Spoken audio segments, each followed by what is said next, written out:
I want to be clear about something before I get into any of this. I'm not looking for anyone to believe me. I know how this sounds. I know what you're thinking. Another guy with a story about a night shift and something that shouldn't exist.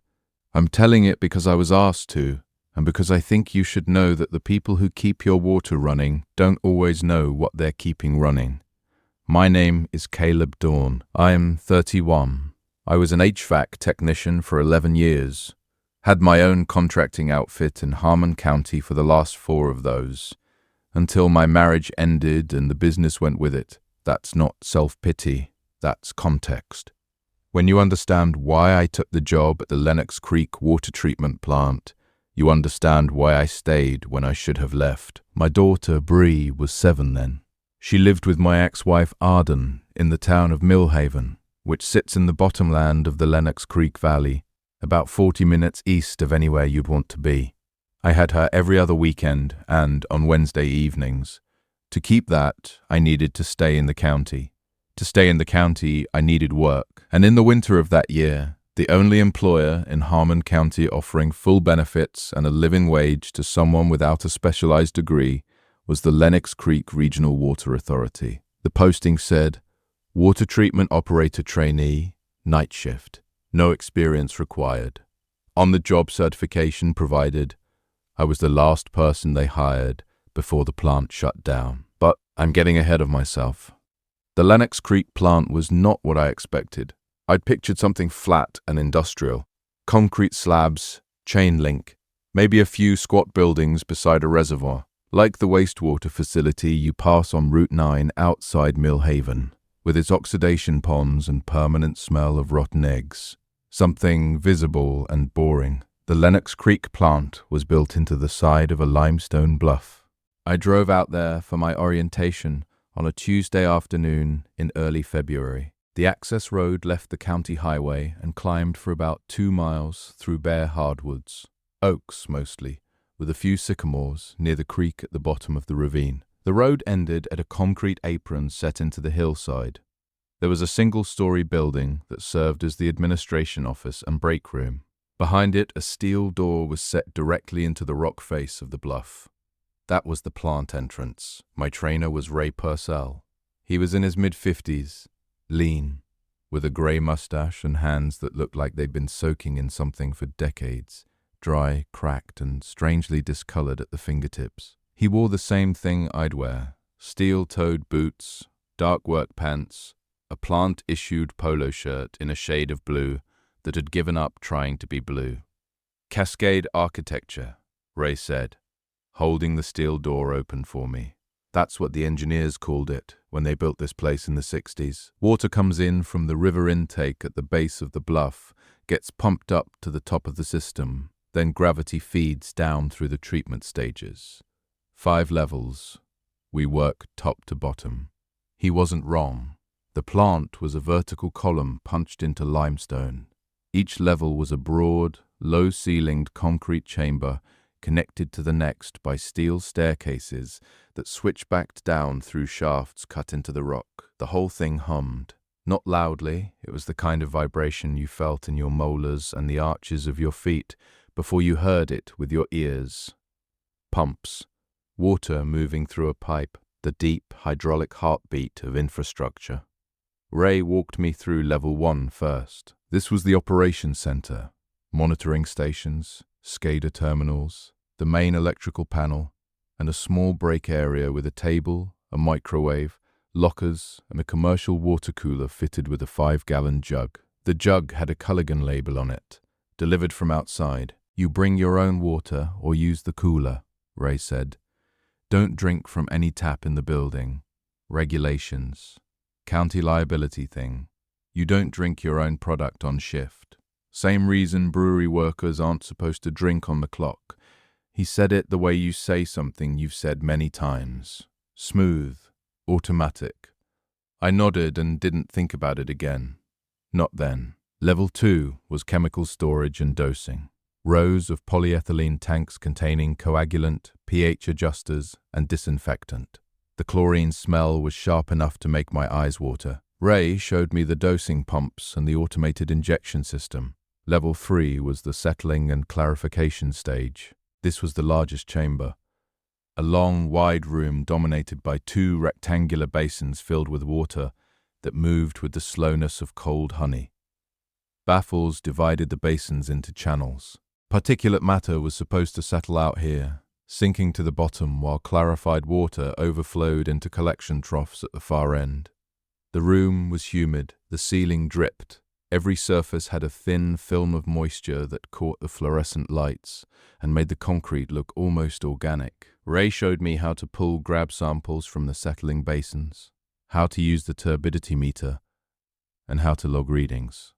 He was thorough, methodical. He explained things twice without being asked and waited for me to demonstrate each procedure back to him before moving on. I remember thinking, this is what a good trainer looks like. The stairwell continued below level 3. I could see the steel gate at the top of the next flight down, a simple barrier with a padlock on it, the kind you'd see on a construction site. What's down there? I asked. Level 4 is filtration, sand and anthracite media. Level 5 is the raw water intake from the river. Both automated, nothing you need to touch. Ever not on your certification track. We maintain those levels on a scheduled basis, quarterly, with a crew. Your job is levels 1 through 3, overnight. Monitor, sample, log, dose. That's it. He said it simply, no emphasis, no warning in his voice, which, looking back, was the most carefully constructed part of the whole tour. On the way back up to level 1, I noticed something I'd missed on the way down. Every floor drain on every level, and there were a lot of them, because water treatment plants are perpetually wet, had a fine mesh screen bolted over it. Not a standard grate, a tight weave stainless steel mesh, the kind you'd use in a pharmaceutical cleanroom. Each one was secured with tamper-resistant screws. What's with the drain covers? I asked. Backflow prevention, Ray said without turning around. Old building, old plumbing, county regs. I accepted that. I was an HVAC guy. Buildings had quirks. You learned to stop asking about them. I also noticed as we passed through level 1 on the way out that the water fountain mounted on the wall near the break area had been disconnected. The plumbing was capped off with a brass plug. It hadn't been vandalized. It had been deliberately decommissioned. There was no sign on it. It just sat there, dry and purposeless, like a vestigial organ. I didn't ask about that one. My first week was day shifts, orientation, paperwork, safety videos that looked like they'd been produced during the Clinton administration, and a lot of following Ray around. At the same time, he performed the routines I'd soon be doing alone. I learned the rhythms. Water treatment is repetitive by design. The whole point is that nothing changes. You maintain the process so that the output, clean, safe drinking water, is boringly consistent. You check gauges, you pull samples, you adjust chemical doses in tiny increments. You log everything. You do it again in 4 hours. Ray showed me the flush protocol during my 3rd day. Every 4 hours, he said, on the dot. You open the secondary bypass valves on levels 1 through 3 in sequence, bottom to top. Then you inject a maintenance dose through the auxiliary line on level 2. He showed me the chemical he used.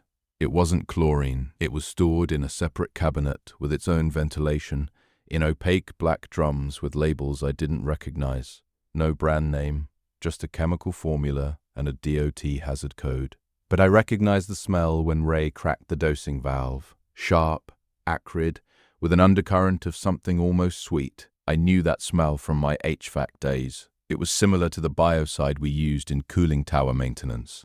The stuff that kills Legionella and biofilm. Industrial grade, not a standard water treatment chemical. What is that? Supplemental biocide, Ray said.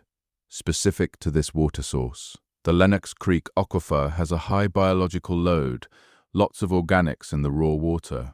The standard chlorine dose handles the regulatory requirements, but this stuff handles the stuff that chlorine doesn't touch. He said the stuff that chlorine doesn't touch, the way someone would say the usual traffic, or the weather this time of year.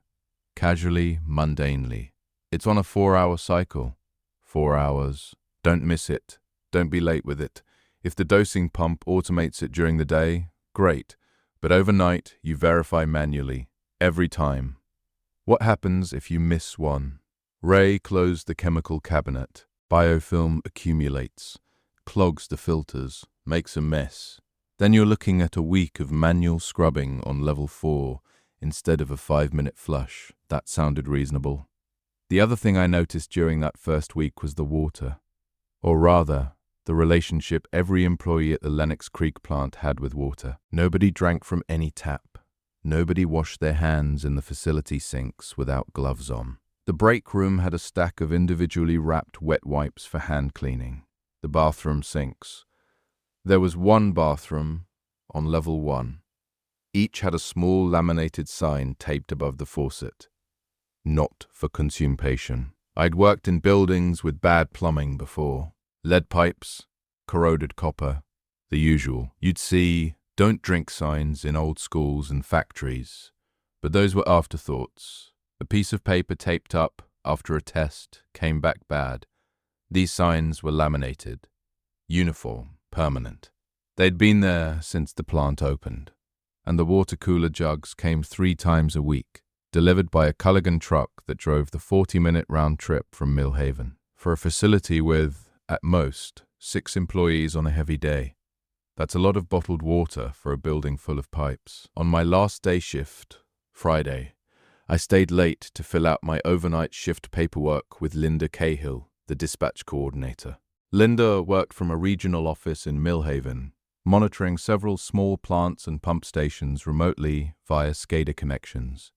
I'd talk to her by phone or radio if I needed anything during the night. She was efficient and friendly in the way that dispatchers are, warm enough to keep you from feeling alone at 3 a.m., professional enough to keep things moving. Mid-40s, smoker's voice, a laugh that sounded like it had been broken in and was comfortable now. "You'll be fine," she told me over the phone. "Ray trained you.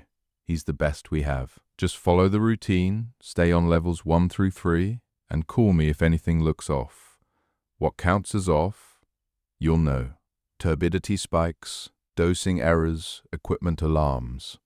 The SCADA system catches most of it, but you're the eyes and ears. That's why we have a human on site." I wanted to ask about Ray's hands, that faint bluish discoloration I'd noticed more than once during the week. I wanted to ask about the biocide that wasn't chlorine, the drain screens that weren't standard, and the water fountain that had been surgically disconnected. But I was a new hire in a county with no other jobs, and new hires don't ask questions that make them sound like they're already looking for problems. "Anything else?" Linda asked. "No, I think I'm good. You've got my number. Don't be a hero. Don't be shy. Call if you need me." My first solo overnight started at 10 p.m. on a Sunday. I drove up the access road in the dark. The hardwoods were bare and black against a sky with no moon. The plant's surface building was a single rectangle of light in a hillside of nothing. I'd parked, badged in, stowed my bag in my locker, and checked the SCADA monitors on level 1. Everything nominal, green lights across the board. The settling basins on level 3 were operating within parameters. The chemical dosing system on level 2 was cycling normally. I did my first round at 10:30. Levels 1 through 3, top to bottom. Check gauges, pull grab samples, log readings, and visually inspect. The plant was louder at night. Or maybe it just sounded louder because there was no one else there and nothing to compete with the sound. The pumps on level 2 made a dense, throbbing hum that I could feel in my sternum. The settling basins on level 3 were still, their surfaces reflecting the fluorescent lights like dark mirrors. The humidity was heavy. By the time I climbed back up to level 1, my shirt was damp at the collar and under the arms. I made coffee from the break room supplies. I used my bottled water. At 11:40 p.m., the SCADA terminal chimed. It wasn't an alarm, more of an advisory tone, a yellow flag on the level 3 settling basin. I leaned in and read the alert. Turbidity Exceedance, Basin 2, Channel 3. Reading 14.7 NTU. Normal was under 1 NTU. During heavy rain events, which is what usually causes turbidity spikes, you might see 4 or 5. 14 was high, very high, and there was no rain. The sky had been clear for 3 days. I called Linda. Turbidity spike on level 3, I said. Basin 2, Channel 3, 14.7 NTU. Copy. Her voice was steady. No alarm. Pull a grab sample, run a jar test, standard procedure. Should I check the source? Maybe something is going on with the filtration on level 4. No. She said it quickly, then more evenly. Stay on level 3. Pull your sample. If the jar test shows particulates settling within normal range, it's just a transient spike, probably a sediment pocket shifting in the basin. Happens with these old gravity-fed systems. And if it doesn't settle, call me back and we'll adjust dosing. Don't go below level 3, Caleb.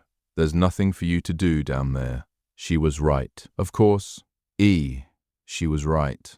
I wasn't trained on levels 4 or 5. I didn't have the certification. Going down there wouldn't help anyone. I was a trainee on his first solo shift, and the correct thing to do was to follow the procedure. I descended to level 3. The settling basins looked the same as they had during my round 30 minutes earlier. Quiet. Reflective. The fluorescent lights buzzed above them with that particular insect wing frequency that makes you feel like you're inside a humming skull. I walked along the edge of Basin 2 to Channel 3 and lowered the sampling dipper into the water. The turbidity meter on the dipper handle lit up 15.2 NTU, higher than the SCADA reading. Still climbing, I stood there and watched the water. That's when I saw it. The surface of Channel 3 was moving. Not flowing. There was no significant current in the settling basins. The whole point was for the water to be almost still, letting gravity pull the particulates down. But the surface was moving in a slow, deliberate circle, a lazy vortex maybe 18 inches in diameter, turning counterclockwise. There was no mechanical agitator in the settling basins, no recirculation pump, no inflow jet that could produce a current like that. The water in Channel 3 was being stirred from below. I stood there for a long time, maybe 2 minutes, maybe 5. The vortex continued steady and unhurried. The turbidity reading on my dipper climbed to 16.8, then 18.3. The water was getting cloudier. Something was being suspended, pushed up from the bottom of the basin by whatever was creating the current. I pulled the dipper out. A thin strand of something clung to the tip of the sampling rod. Not sediment, not algae. It was translucent, with a faint pearlescent sheen. It stretched like mucus when I drew the rod away from the water's surface, then snapped and fell back. I ran the jar test on level 1. The particulate settled within the normal range. I logged the results. I called Linda. Jar test is clean, I said, but the turbidity's still climbing, and there's a current in the basin that shouldn't be there. How's your flush cycle? When's your next one? I checked. 40 minutes. Do it early. Run the flush now. I did. I opened the bypass valves from bottom to top. Level 3, Level 2, Level 1. I injected the biocide dose from the black drums on Level 2. The process took about 12 minutes. When I went back down to Level 3 afterward, the vortex was gone. The water was still. The turbidity was dropping. 9.4, 7.1, 4.8. By midnight, it was back under 2. I logged everything. I sat in the break room, drank my bottled water, and tried to convince myself that sediment pocket was a real phenomenon in gravity-fed basins. It probably was, but sediment pockets don't spin. What Ray doesn't say. The next evening, Monday, I had a shift overlap with Ray. He came in at 6 p.m., and I came in at 10. We had 4 hours of working together, and I was grateful for it. The plant felt different with another person inside it. Smaller, less attentive, That sounds strange, I know. But alone in the cascade, you get the feeling that the building is aware of you, tracking your footsteps through its levels, registering your weight on its steel grating, cataloguing the sounds you make. With Ray there, the attention was diffused. The plant had two of us to watch. I told Ray about the turbidity spike. He nodded. Happens, he said. Sediment shifts. The basins are 60 years old. There are pockets in the concrete that accumulate sludge over decades. Sometimes they let go. It was spinning, Ray, like a whirlpool. Convection current. Temperature differential between the water layers. You get an inversion, and the warm layer starts cycling. He said it without looking up from the log he was filling out. Run the flues, it disrupts the thermal layers, and everything settles. I let it go. He was the expert. I was the trainee. We worked the next 4 hours together. Ray moved through the plant with the economy of a man who had been doing the same job for a long time. No wasted steps, no hesitation, always knowing which gauge to check next without consulting the log. He was good at this. It was obvious. I noticed two things during those 4 hours. The first was his hands. I'd clocked the discoloration during my training week, but under the fluorescent lights at close range during a nighttime shift, it was more pronounced. His fingertips and the backs of his hands had a bluish-grey tint, like a bruise that had passed through purple and settled into slate. It wasn't localized, it was uniform, as if the color came from beneath the skin rather than on it. He caught me looking once. I wasn't subtle about it. I was crouched next to him while he demonstrated a valve procedure on level 2, and I was staring at his hand on the valve handle instead of the valve. Circulation thing, he said. Ray nods. Cold weather makes it worse. It was February. That tracked. I let it go. The second thing was that Ray didn't go to the bathroom. Not once in 8 hours. I'm not someone who monitors other people's habits. But when you're working alongside someone in a facility with one bathroom, you notice when the bathroom door opens and closes. It didn't. Ray drank coffee from his own thermos, sealed and brought from home, and he didn't use the restroom. Not once. At 2 a.m., it was time for the flush cycle. Ray led me through it again, and this time I noticed something I'd missed during training. When he opened the chemical cabinet on level 2, the biocide drums had a secondary label on them, a small white sticker, handwritten, that read, IB7 SOC, Consi, 24% SPCEORR, not in system. Is that stuff custom ordered? I asked. Regional authority contracts it from a specialty supplier, Ray said. It's not in the standard chemical catalog because it's formulated for our specific water source. Different aquifer, different biology, different treatment. Is it expensive? You'd be amazed at what people will pay to keep the water clean. He injected the dose. The pipes groaned as the biocide entered the cascade. I felt it in the floor, a slight shudder, followed by a settling, like the building had flinched and then relaxed. After the flush, we were on level 3, and I watched Ray do something I hadn't seen during training. He knelt beside one of the floor drains, one of the ones with the mesh screens bolted over it, and pressed his palm flat against the screen. He held it there for about 10 seconds, eyes closed, head slightly tilted. Then he stood up and walked away. What was that? I asked, checking the screen tension. They loosen sometimes. Vibration from the pumps. He hadn't checked the tension. He'd been listening. Or feeling. His hand had been flat against the mesh, like a doctor's hand on a patient's chest. I didn't press it. I filed it away with the blue hands and the absent bathroom breaks and the chemical that wasn't in the system. I filed it in the growing folder in the back of my mind, labeled Things About Ray That Don't Add Up. Below the basin, my third solo overnight. Wednesday. The first 6 hours were routine. I ran my rounds, pulled samples, and logged readings. The SCADA system was green across the board. The settling basins on level 3 were behaving. Still water, low turbidity, no anomalous currents. I ran the flush cycles on schedule at 10 p.m. and 2 a.m. I ate a ham sandwich in the break room and called Bree at 9 p.m. before her bedtime to tell her goodnight. She told me she'd lost another tooth and that her teacher had a new fish tank with a snail in it. I told her snails were excellent and that I loved her. She said, "Love you too, Dad," with the casual sincerity that 7-year-olds have, and I held on to that warmth for as long as it would last in a concrete building buried in a hillside. At 2:47 a.m., I was on level 1, reviewing the SCADA logs for the overnight, when I felt something change in the floor. The vibration was different, not the steady hydraulic hum I'd grown accustomed to. This was rhythmic, pulsing, a slow, deep throb that came up through the concrete and the steel legs of my chair and into my pelvis and spine.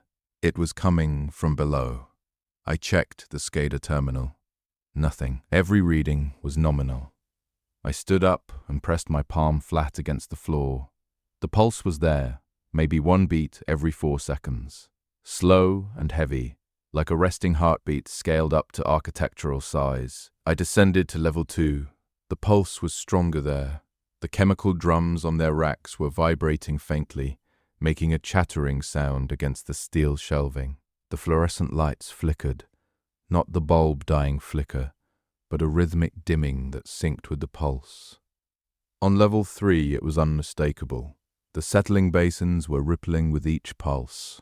Concentric rings spread outward from the center of each basin in time with the throb, as if something beneath the floor was breathing and its breath was pushing up through the water.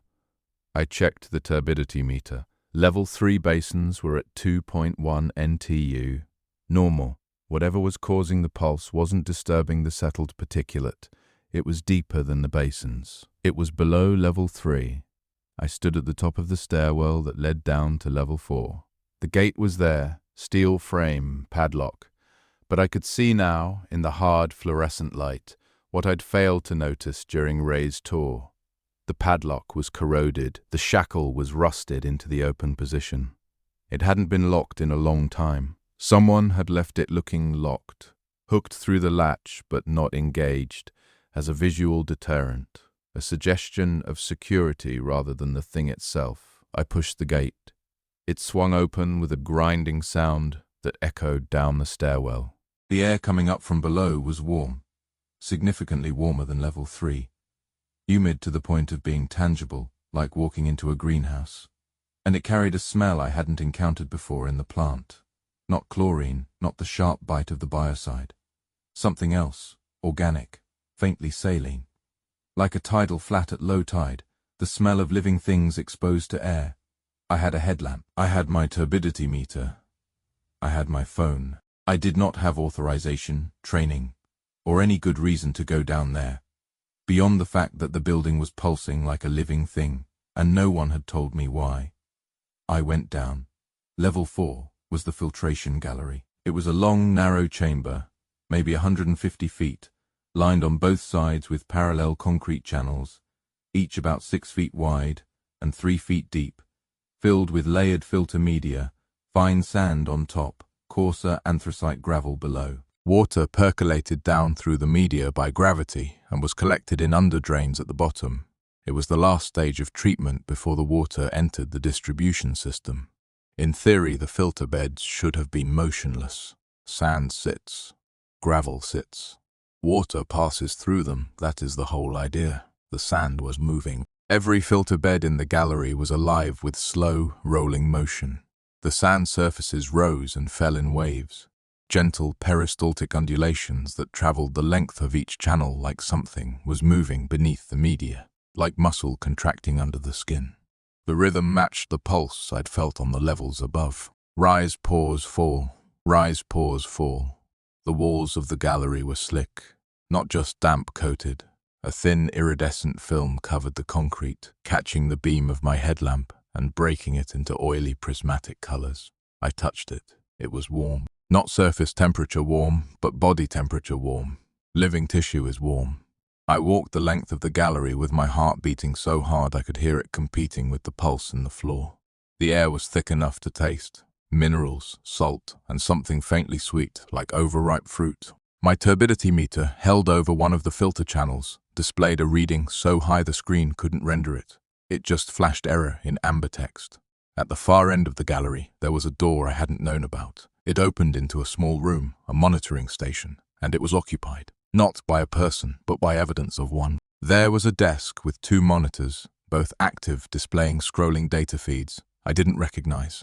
Not the SCADA system I'd been trained on. A different interface entirely, with graphs and waveform readouts that looked more like an EEG than a water quality log. There was a chair. A jacket was draped over the back of it.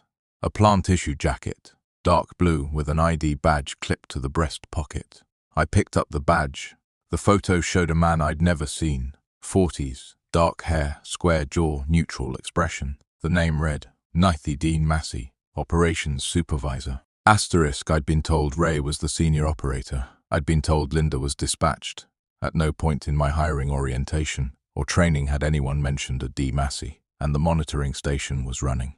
The screens were live. Someone had been here recently. The jacket smelled faintly of coffee and sweat. The desk had a logbook. I opened it. The entries were dated recently. The most recent was from 4 days ago. The handwriting was small and precise. Asterisk 2/14. 0300, motility index 6.2, steady. Biomass estimate holding at tier 3 threshold. Flush efficacy rated 94%. Recommend maintaining IB-7 concentration at 24%. No upward migration detected above L4. DM asterisk, I read it 3 times. Then I closed the logbook and went back upstairs. I locked the gate behind me, or pretended to. The padlock still didn't work. I sat in the break room until my shift ended. I didn't call Linda. I didn't log what I'd found. I drank my bottled water and watched the SCADA terminal display its reassuring green lights. And I thought about a man named Massey who supervised something on level 4 that no one had told me existed. The pulse continued until about 5 a.m. Then it stopped, abruptly, like a held breath released. The building was quiet again, just the normal hydraulic hum, as if it had never been anything else.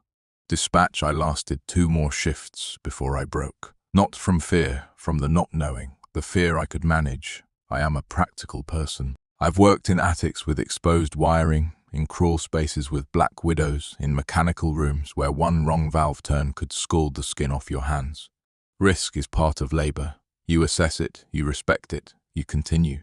But you can't assess what you don't understand. On my 5th solo overnight, Friday, I found something on one of the mesh screens. Level 3, Basin 1. The floor drain nearest the stairwell. During my 2M round, my boot caught on something at the edge of the drain. I crouched down with my headlamp and saw it. A membrane. Thin, translucent, roughly circular, about the size of a dinner plate. It was draped over the mesh screen like a collapsed jellyfish, pressed flat against the steel weave by whatever had pushed it up from below. It was still wet, faintly iridescent, like the coating I'd seen on the walls of level 4. And it was warm. I touched it with a gloved hand. It had the consistency of a contact lens scaled up, firm, flexible, with an almost frictionless surface. When I peeled it off the mesh, it came away with a faint sucking sound and hung from my fingers, dripping. Beneath it, the mesh screen showed slight deformation. The steel weave was bowed upward, as if something had pressed against it from below with considerable force and been stopped. I bagged the membrane in a sample bag from the level 1 supply closet. Then I called Linda. I found something on a drain screen on level 3, I said. Some kind of biological material membrane. It looks like something tried to push through the drain from below. Silence on the line. 2 seconds, 3. Okay, Linda said. Her voice was the same as always, steady, professional, warm, but the 2-second pause had been there. Bag it, tag it, leave it in the level 1 lockbox, then fill out a Form 7. There should be blank copies in the operations binder on the shelf behind the SCADA terminal. A Form 7, incident documentation, standard procedure when you recover biological material from a screen. Ray never mentioned the Form 7. It doesn't come up often. The forms are in the binder. I found the binder. It was thick, a 3-ring binder, black, unlabeled, wedged between the equipment manuals and the OSHA compliance folder. I opened it to the blank forms in the back. They were printed on yellow paper with the Lenox Creek Regional Water Authority letterhead. Form 7, Biological Material Recovery Incident. Report the questions were not what I expected. There were the normal fields. date, time, location, description of recovered material. But below those, duration of direct skin contact with sample, minutes, did you experience, did you experience any taste sensation during or after recovery? Have you consumed any facility water in the last 72 hours? Did the recovered material exhibit independent movement at any point during recovery? Rate your current physical comfort on a scale of 1 equals severe discomfort, 10 equals normal. I stared at the form. Then I looked at the front of the binder. The completed forms began about 2/3 of the way through. There were dozens, maybe 50, filed chronologically.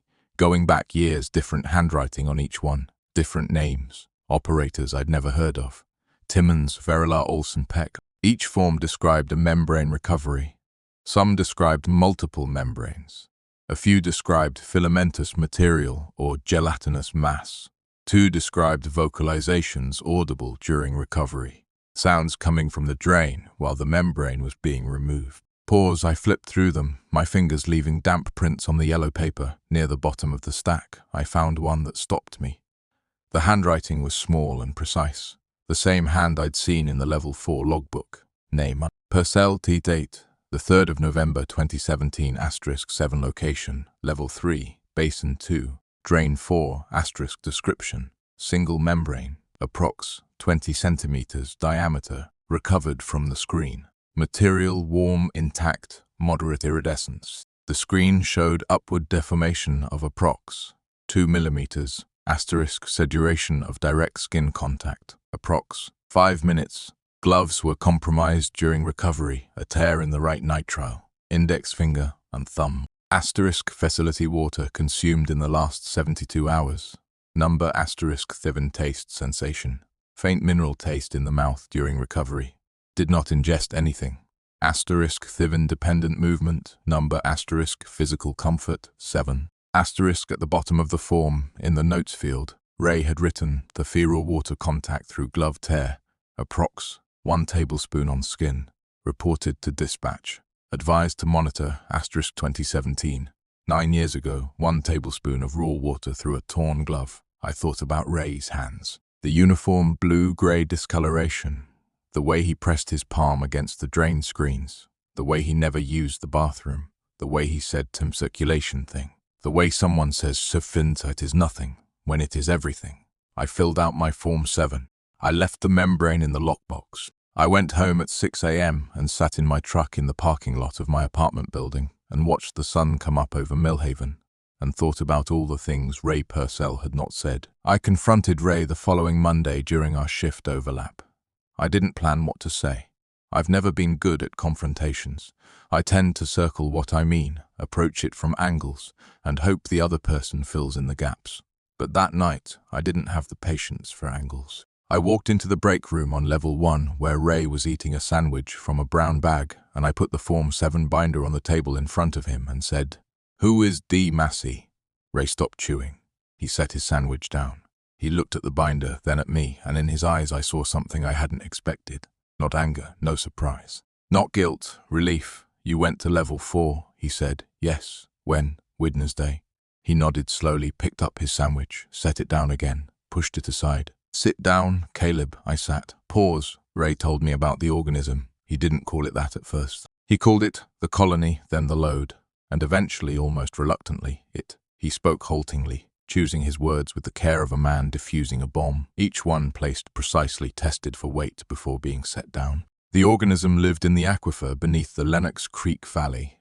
It had been there before the plant was built, before the town of Millhaven existed, probably before anything with a name existed in the valley. The original geological survey in the 1950s had flagged anomalous biological readings in the water table, but had attributed them to bacterial colonies. Standard stuff. The plant was built.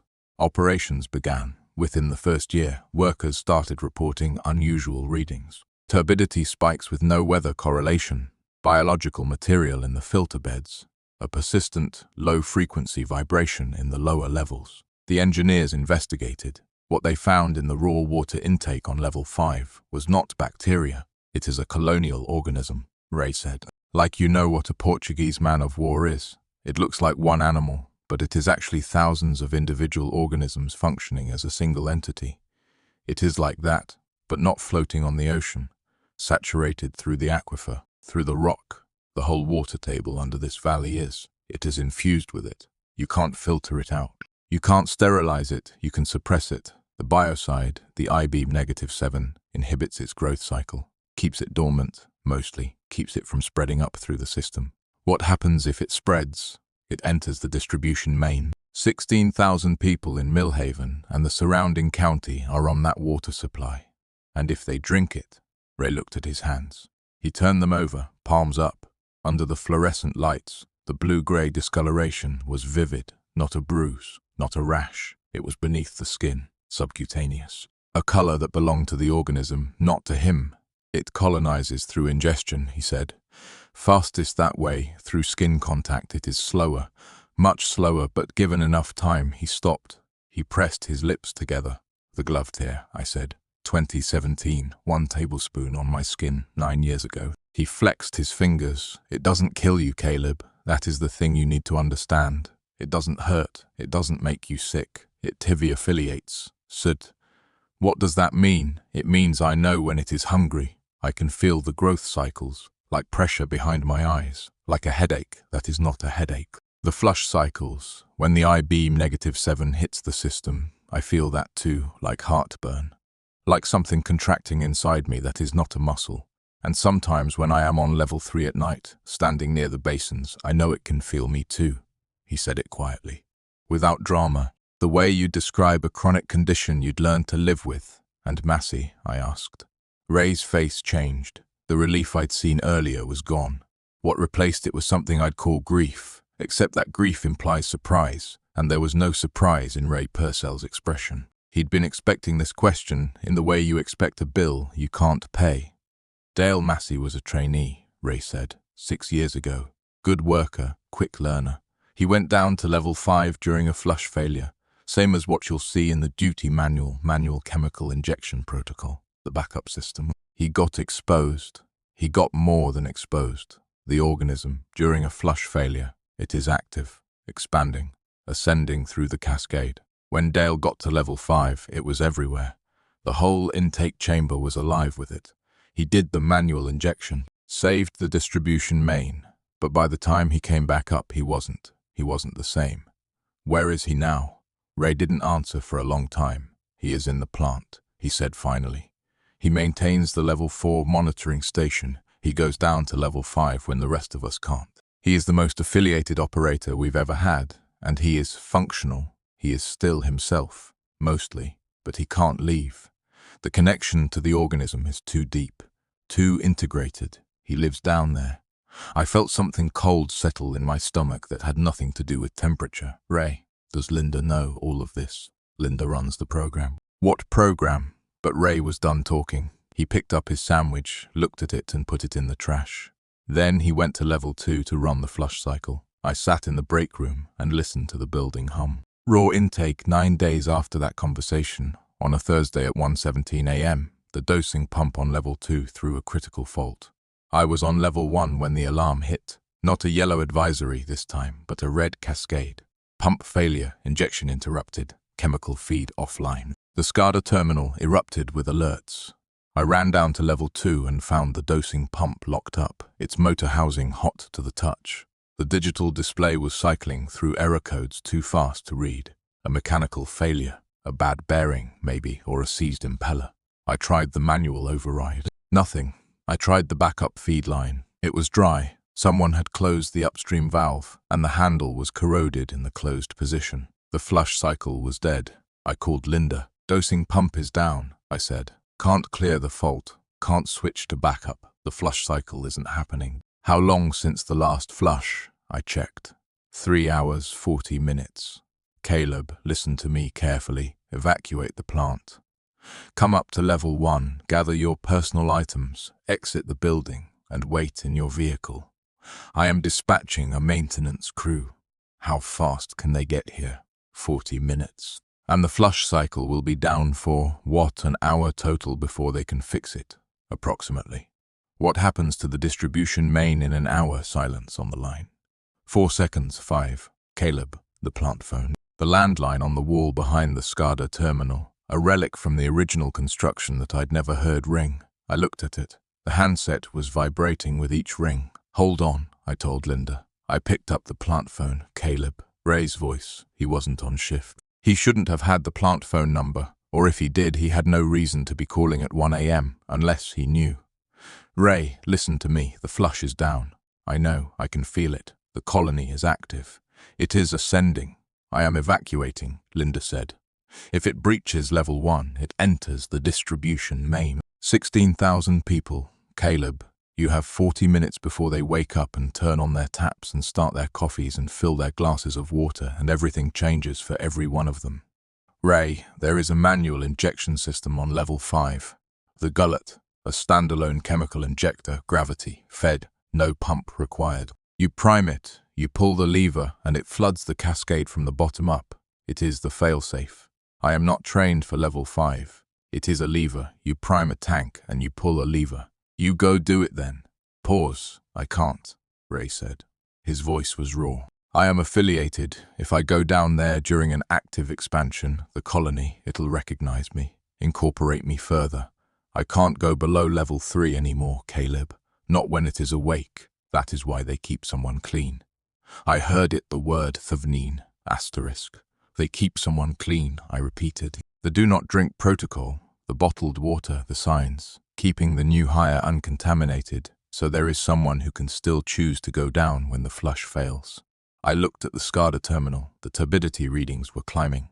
Level 4, off the chart. Level 3 to 34 NTU and rising. Level 2 to 8.7 NTU. It was coming up. I thought about Bree, about her tooth under a pillow, about the snail in the fish tank, about 16,000 people in Millhaven who would wake up in 5 hours and fill their coffee makers, their water glasses, and their children's sippy cups. How do I get to the manual injector? I asked. Ray told me. The gullet I descended. Level 2 was already compromised. The iridescent film I'd seen on Level 4's walls was here now. A thin, wet coating on every surface, spreading visibly as I moved through the chamber. The chemical drums on their racks were slick with it. The floor was wet with something that wasn't water. The air was dense with the tidal flat smell, concentrated, intimate. Every breath tasted of minerals and salt. Level 3 was worse. The settling basins were opaque. The water so turbid it looked like milk. The surfaces weren't rippling. They were heaving on, rising and falling by 6 inches, 8 inches, in that slow peristaltic rhythm I'd first felt through the floor.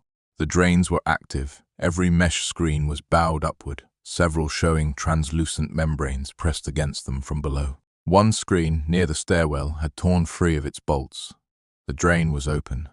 A column of something iridescent and thick was oozing up through it, spreading across the floor like mercury. I moved fast, through level 3, through the gate, still unlocked, down the stairs to level 4. The filtration gallery was unrecognizable. The sand beds were gone, consumed or displaced. The channels were filled with a dense, translucent biomass that pulsed with its own light. A bioluminescent glow, faint and blue-green, emanated from the mass and reflected off the coated walls and ceiling, turning the whole chamber into something that looked less like infrastructure and more like the interior of a living thing. A throat, a stomach lining. The monitoring station at the far end was dark. The screens were off. Massey's jacket was gone. I didn't stop. I couldn't stop. The stairs down to level 5 were ahead of me, and the building was filling. Level 5, the gullet. The stairwell opened into a space that defied the scale of everything above it. The cascade architecture of levels 1 through 4 was constructed. Concrete, steel, human-engineered chambers stacked neatly in the rock. Level 5 was carved. The limestone had been cut away to create a vaulted chamber, maybe 80 feet long and 40 feet wide, with a ceiling that arched upward into darkness beyond the reach of my headlamp. The raw water intake grates were set into the floor at the far end, heavy steel grids through which river water was drawn into the system. The walls were alive, not coated, not film. Alive, the entire surface of the chamber, walls, ceiling, floor, was covered in a thick, breathing layer of the organism. It pulsed with that bioluminescent blue-green light, and it moved with the slow, tidal rhythm I'd been feeling through the building all night. The air was warm, almost hot, and so humid that my headlamp beams scattered into a haze. Every breath I took tasted of ocean, of deep earth, of something ancient that had been metabolizing in the dark since before the limestone was limestone. The sound, God, the sound. A deep, resonant exhalation that filled the chamber. Not mechanical, not a pump or a pipe. It was the organism breathing. The whole colony, the vast distributed body of it, is drawing water through the intake grates and pushing it up through the cascade in waves. It was respiratory. The pulse I'd been feeling wasn't a heartbeat, it was a breath cycle. The building was a lung. In the center of the chamber, a steel platform rose from the floor on thick I-beam legs, elevated about 4 feet above the level of the intake channel. On the platform, the manual chemical injector. A vertical tank, a hand-operated priming pump, and a lever, simple, mechanical, impossible to fail, unless the person operating it failed. First, to reach it, I had to cross a steel catwalk, maybe 30 feet long, that spanned the main intake channel. The channel was open water, and the water was not water. It was a river of biomass, translucent, glowing faintly, roiling with movement that wasn't current. The surface broke and reformed constantly as tendrils of the organism rose and fell and rose again. I could see through it partially. The glowing mass was semi-transparent, and beneath the surface, shapes moved. Not creatures, extensions. Limbs of the colony are reaching, testing, and contracting. The whole channel was a living conduit. I stepped onto the catwalk. The organism reacted. The biomass in the channel surged upward, splashing over the edges of the catwalk railing. Tendrils of it reached for the grating beneath my boots. I walked faster. The grating was wet, slick with the iridescent coating. My boots slipped. I caught the railing, kept moving. The platform was 10 feet away, 5'2". I reached the injector. The tank was full. Ray had said someone maintained it. Massey, probably. I grabbed the priming handle and pumped. 1 stroke, 2, 3. The handle resisted, then gave, and I felt the chemical fill the injection line. The familiar acrid sweet smell of the I-beam -7 cut through the organic stench of the chamber. I pulled the lever. The effect was immediate and violent. The biocide hit the intake channel like acid on flesh. The biomass convulsed. The bioluminescent glow flared bright, searingly bright blue-white, and then dimmed. The tendrils in the channel retracted, whipping downward through the intake grates with a sound like rope being pulled through water. The walls of the chamber rippled, contracted, and I felt, physically felt, in my chest and my teeth and the base of my skull, a silent scream, not a sound, a vibration, a resonance of distress that passed through the limestone and the steel and the water and the air and through fibine. The organism was retreating, withdrawing down through the grates, back into the aquifer, back into the deep rock where the biocide couldn't reach in lethal concentration. The water level in the channel dropped as the biomass contracted, exposing the steel walls of the channel, coated in a thick residue that steamed faintly in the hot air. I stood on the platform and watched it go. That is when I felt it on my arm. During the surge, when the biomass had splashed over the catwalk railing, some of it had reached my forearm. The left one, where my sleeve had ridden up above the cuff of my work glove, an area of exposed skin, maybe 3 inches by 4 inches. I hadn't noticed it in the chaos, but now I looked down and saw the residue, a thin film of the organism on my skin. It was warm, it didn't burn, it didn't itch. It felt like being recognized. Pause, that is the only word I have for it. Recognition. Like something vast and patient and fundamentally alien had noticed me, not as a threat, not as prey, but as a thin thing. A shape, a warm body full of water standing in its breathing space. It noticed me the way the ocean notices a stone on the shore, without malice, without interest, without anything that could be called intention in any human sense.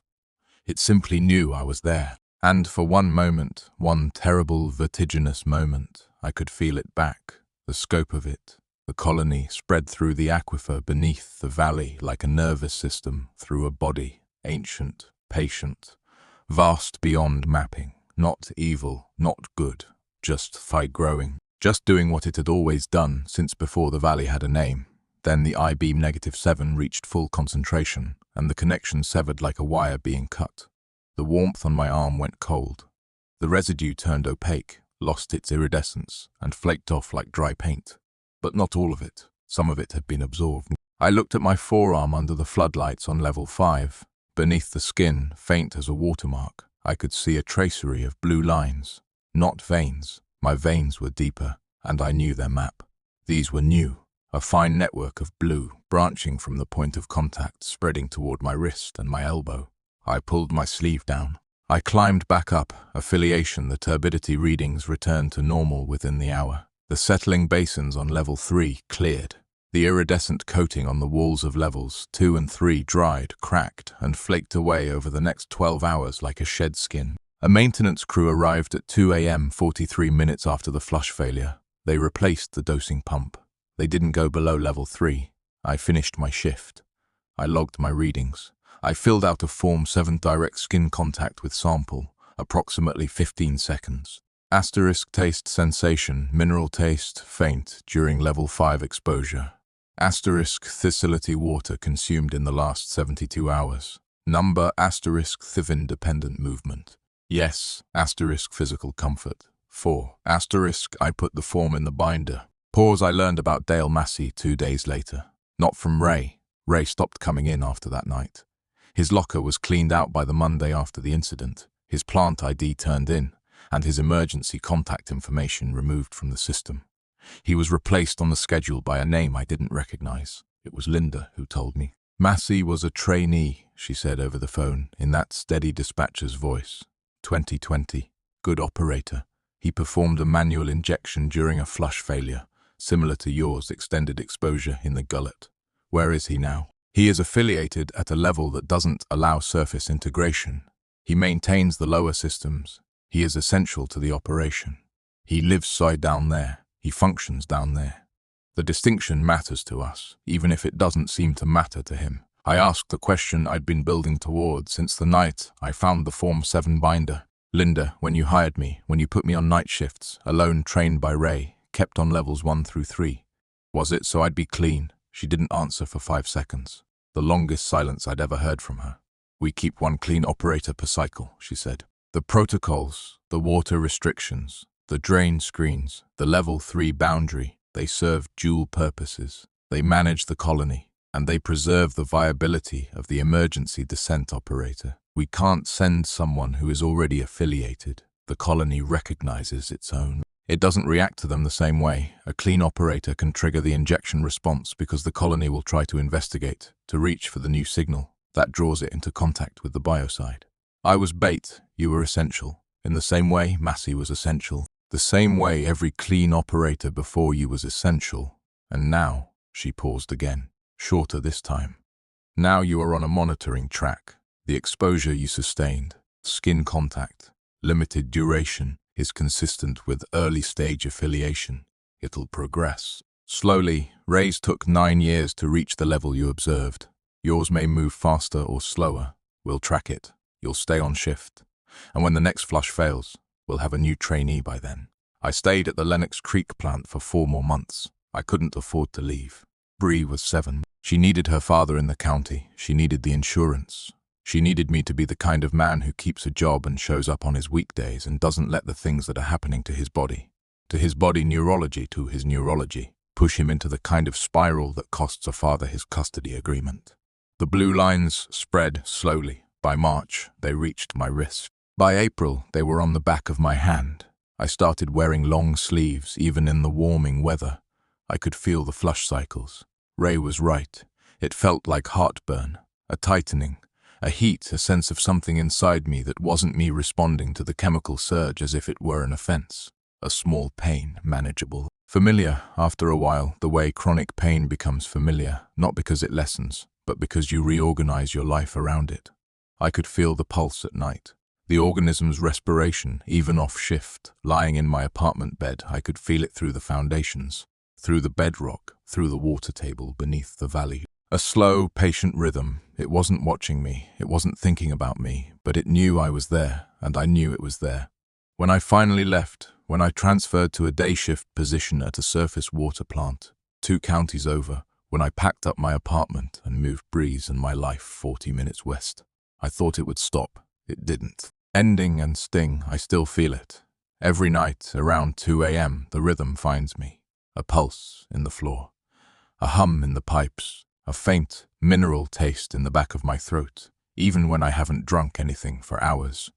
The blue lines are on both hands now. I wear gloves when I pick Brie up from school. She hasn't asked about them yet. She will. I don't drink tap water anywhere. I haven't in over a year. I buy bottled water by the case, and I check the source label every time, and I trace the brands back to their aquifers on geological maps I keep bookmarked on my phone. I know it is probably pointless. The Lennox Creek aquifer isn't the only aquifer.